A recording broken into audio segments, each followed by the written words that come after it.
It's the American story. Charting your own path. Forging new ways forward.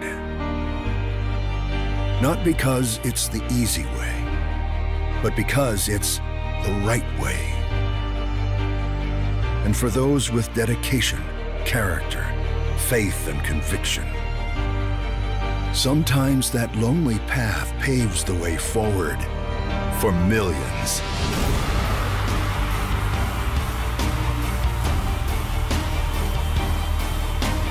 Ron Paul, 22 years in Congress, he's never voted for a tax increase, never voted for a debt ceiling increase, never wavered, never backed down. The role of government ought to be for the protection of liberty, not for the intrusion in our private lives, not for the intrusion in economic affairs. You can't keep borrowing from China. You can't keep printing the money. We have to cut some spending. I believe in limited government. I believe in individual liberty. We've spent too much, we tax too much, we borrow too much. It's bankrupting this country.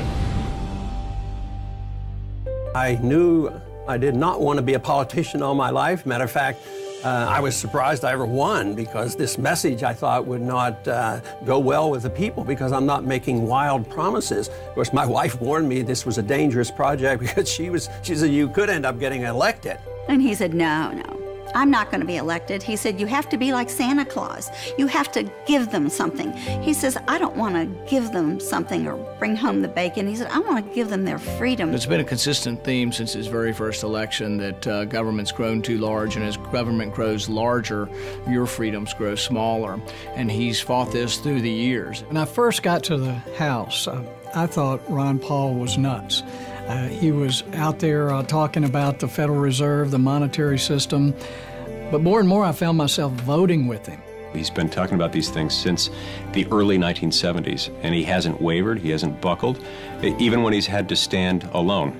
I've always put politicians into two categories. They're either here to make a point or they're here to make a difference.